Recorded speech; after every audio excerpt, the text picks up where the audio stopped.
Ooh, dear, oh dear. Wake up, you sleepyhead. Put on some clothes. No, I don't like clothes. Anyway, it's getting towards the end of my tenure on this current task of house and pet sitting. I've had a week of working on whether it's possible for me to absorb the energy from my past into my being, and then understanding who I am and where I am. That sounds really confusing even to me, but I know what I mean. It is October. It's towards the end of October. I think there's a couple of weeks left. I think it's like the 22nd. Let's say it's the 22nd of October, 2025. And I'm sitting on a slab of concrete, soaking up some sunshine. It's a beautiful morning. And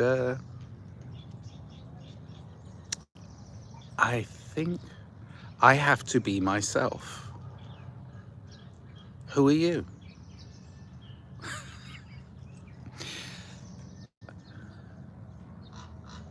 It is beautiful just sitting here watching nature, you know, seeing the beauty of the trees and listening to the birds and the bushes. It's very beautiful here. I'm going to show you a little picture of what I'm looking out at. But I can look at this and see the beauty of the trees and the birds and the flowers, and I can kind of ignore the concrete and the broken down vehicles and mess of my past life. It's all part of me, and I'm all part of it. This is all part of me, and I'm all part of it. But for the most part, none of this is mine, and yet all of this is mine. That's a really difficult one, isn't it? Hello. I have I have these three guys in the chat, so I must be getting popular. Actually, it's not three guys. It's one guy called These Three Guys. Hello. What's up, mister? Well, I suppose the journey towards yourself is what's up. You know, that's where we're at, isn't it? We're being... Oh, this is just all my opinion. I'm opining.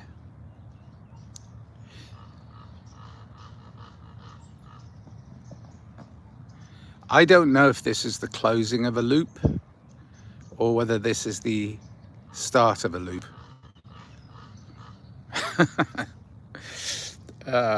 Derek Sage, it's soothing. Yes, it is. I mean, sitting out in the sunshine, looking at the trees, pretty still today. It's nice and warm. The sun's on my back.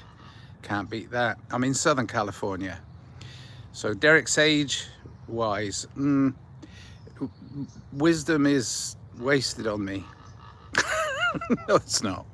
Okay. Just try to be.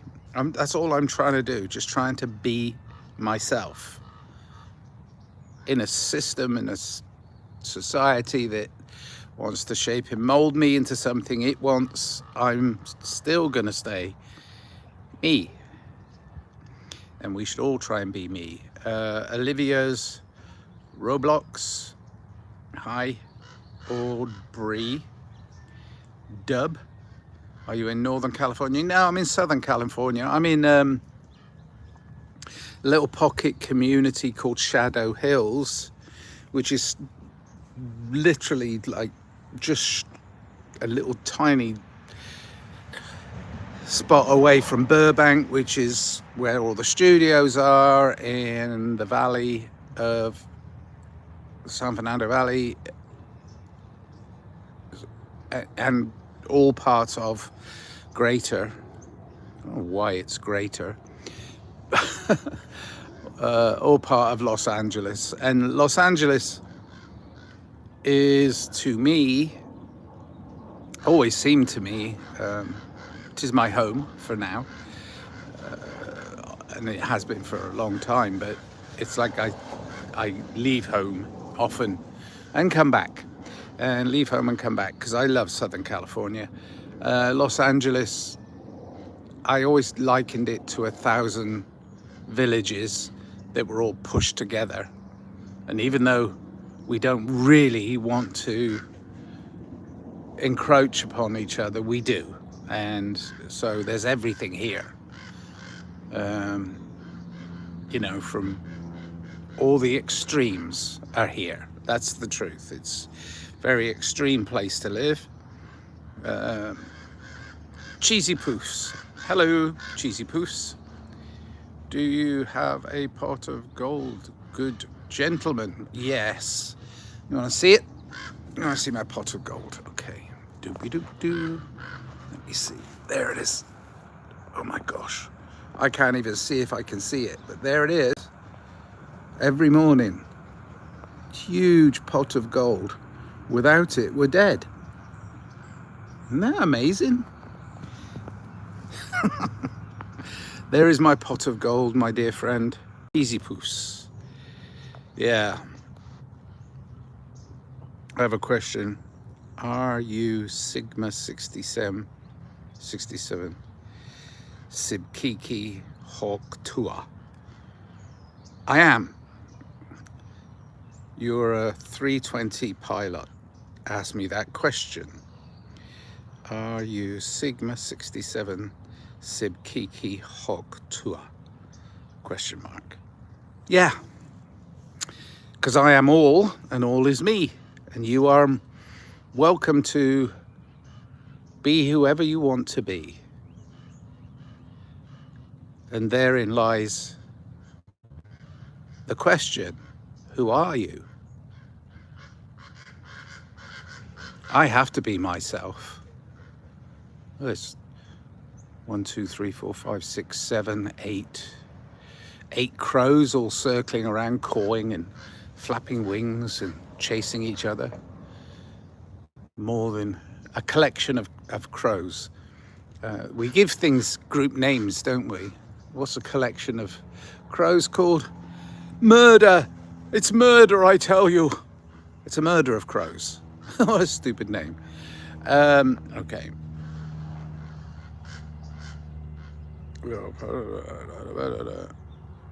M for YH, 3M. Skibidi toilet hawk tour. Skibidi toilet hawk tour. Skibidi toilet hawk tour. Skibidi toilet hawk tour. Skibidi toilet hawk tour. Skibidi toilet hawk tour. I don't know what that means. Bakery music. A murder. Yes, it is a murder. There's a murder of crows. What's my favorite TV show? Currently. Oh, I've been watching Slow Horses, which takes me back to my youth, even though, because I used to ride some slow horses, I'll tell you. I was a jockey. I used to ride steeplechase, jump racing in England when I was a mad youth. But I'm watching the TV series Slow Horses with Gary Oldman in it, and it's really, I'm really enjoying it. I mean, it's silly, but it's still kind of entertaining. And he's just such a great actor. I don't know who he based his character on, but I've seen plenty like him. Anyway. I'm getting ready to play some live music. I'm going to be playing on November 7th, which is a Friday, at Sunspace, Sunland, a very small venue. I think there's going to be 4 acts of varying electronic sort of upbeat, dancey stuff. I hope they all are, but I mean, I know I am, so whatever. I'm going to do some upbeat, dancey stuff. I'm going to try and take some risks with my DJ sets, even though a lot of what I've got is pre-recorded. It's in separate loops, so I'm going to try and build loops that I can go to that add to each other, and then try and add vocal to it, which is going to be a bit of a task on a MacBook Air and an iPhone, but I'm going to try and wiggle around and see if I can find a workaround. And I think that's a good maxim for life. I mean, I have a friend who's got all the technical equipment you could possibly muster to be able to do any form of recording anywhere, and like his own studio setup and all the gear and all the equipment, but none of the drive, none of the ambition to do it anymore. So that's sad.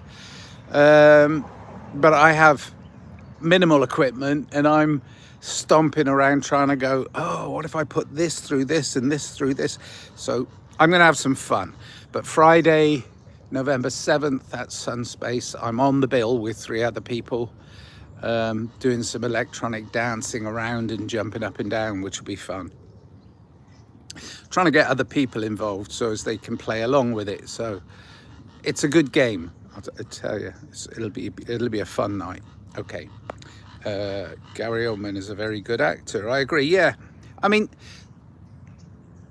I live in Hollywood. Well, I worked in the film industry for a very long time. I never got the opportunity to meet Gary Oldman or Tim Roth or any of those great British actors.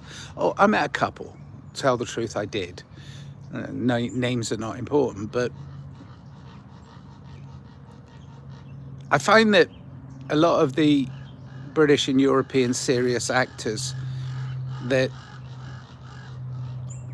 come live in Southern California, like I am, but I'm not an actor. No, this is me. This is real. Wait a minute. What's that? Yeah, it's real. Gosh, sometimes I have to feel it to find out if it's real or not. Anyway, but they come here and they're kind of cast in roles that they're like, they bring their own flair to. And if it suits the money invested in them in the movie, then they're kind of given a bit of a free pass. But if they start changing the vision of the money that is invested in the production and editing and everything, then they have to sort of start to comply with the rules. And the rules are not good. Many actors come here, many directors, producers, filmmakers. I have lots of friends who've come here and they go, wow, this is gorgeous. You can shoot anywhere at any time. And it's like, yeah, on a small scale, we're going to have a lot of people come in, and then the good ones we're going to select, and then we're going to try and get them to see it our way. And that's when it starts to become a problem. Talked to a friend recently who was very well connected with the film business and many actors and many people that work in the film business. And it's like, she was saying some of the actors that she likes, and some of them were Brits or Europeans.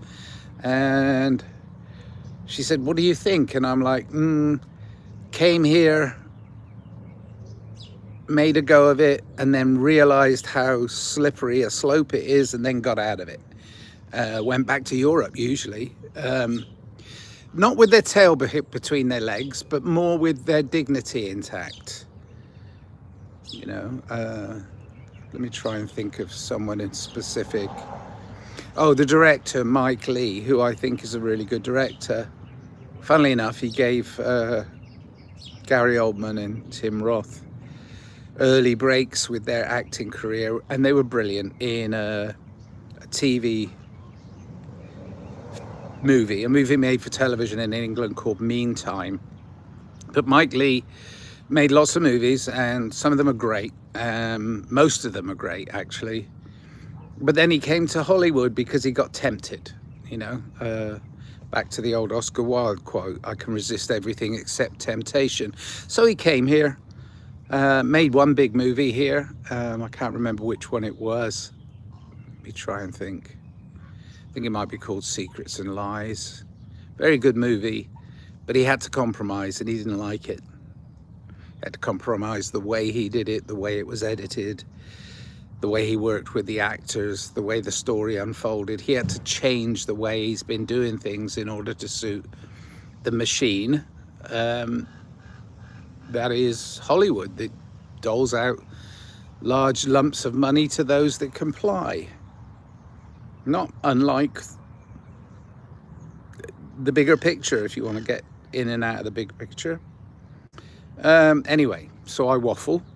So yeah, my friend asked me, you know, about a certain actor that she likes, and I said, no, I think he came here, he got burnt a little bit, and then, you know, pulled away. And I think that's probably in the smaller picture, because I was very small fish, obviously,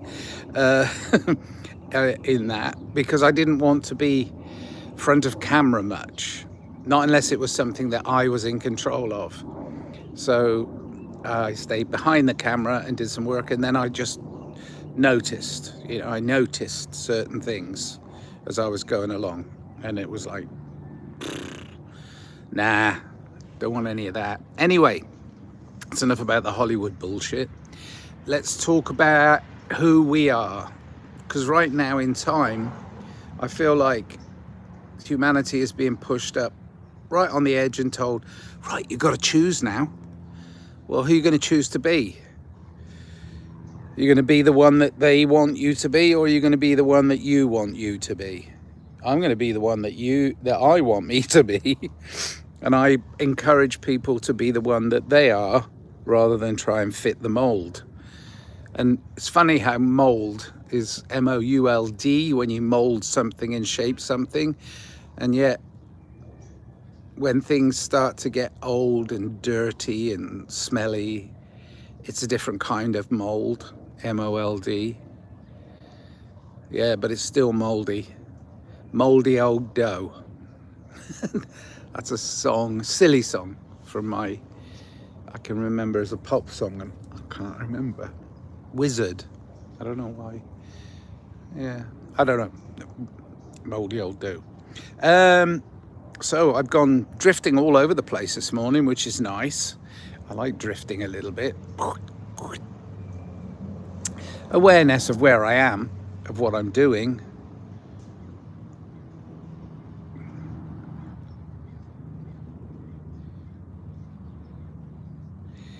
But overall,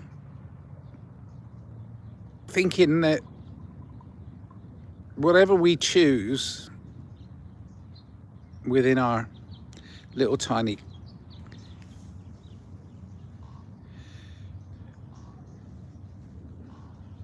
worlds,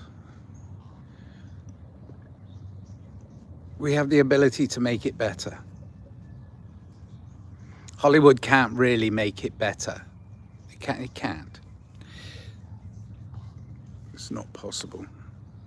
Bearable for a while, you know, little bits here and there, little movie, oh, that movie was good, oh, that movie was good. But it's like, still, it's you that needs to make it better, you as an individual. And of course, we're being given that choice right now. We can make this a better world. But can we make it a better world by force? No. So can we make it a better world by influence and doing things? Yes. So that's where I'm at, trying to spread influence and do things. I have lots of people I follow who are absolutely genius at this game, and you know, they're having as much fun as I am, observing and then collecting and then disseminating their wisdom. And that is wise if it's from experience, but you have to experience it in order to be wise. And a lot of people are speaking from non-experience because that's what this overall system wants you to do. It wants you to say, yeah, I know everything, I can Google it. I know everything, I can Google it. Yeah, gosh. It was like the first time I walked into the library in the town where I was raised. First time I walked into the main library, not the little subsidiary libraries, but the main library in the town where I was raised. And I was just looking through the racks thinking, wow, a lot of books, like the smell, like the feel of the place. And I liked the fact that people were being quiet, which was good, because usually I was in a noisy place. But anyway, I made my way through to the back room, which was the reference library. And there were huge tomes, like massive books you weren't allowed to take out. And as a young boy, I wasn't even encouraged to be in there. The librarian was like, and what do you want? And I'm like, oh, I'm just very curious, and I want to read some old manuscripts and books. And it was like, because I showed an interest in something that he was the docent of, you know, he was the librarian, he was like, oh, okay. So I got to browse, and that wealth of history in written words was the basis of my opening for past knowledge. But then later in life, not much later, but sort of in my youth, I started to physically discover things, like pre-written things that weren't really that well documented from their inception. Things like stone circles and prehistoric paintings and petroglyphs and, you know, pre-written history, although it was there in cuneiform and it was there in different types of trying to communicate. And I think that's where we're at right now, is like this form of communication we have right now, me talking to a screen and looking at the sky. I think that's where we're at. We have to ponder our own existence and know what it is that we're here for. I mean, I'm blessed with so many beautiful things. I have two beautiful daughters that are out there in the world, and they're changing the world by their own influence on the world, and that's a good thing. Trying very hard to help them make less mistakes than I did. But I am the sum of my mistakes, you see, as well as my victories, my glories, my wonderful moments of bliss. There have been moments of absolute but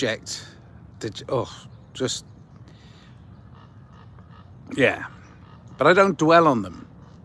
You see, even though it's authentic sadness and grief and pain, I don't dwell on it, because I know there's a moment of bliss just around the corner. I know there's always going to be that opportunity to feel the sun on my back, to have that first sip of coffee in the morning, to meet the day.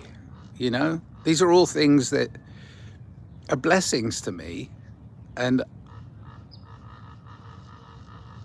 listen to those crows. Yeah, so that's it. Good, 25 minutes. That's way too long. Thank you very much for listening. I really love you, and I really love this life. And yeah, gosh, I wonder where I'm going to go next. All right, be you. Be the loving kindness and empathy and compassion you that's in there somewhere. It's there.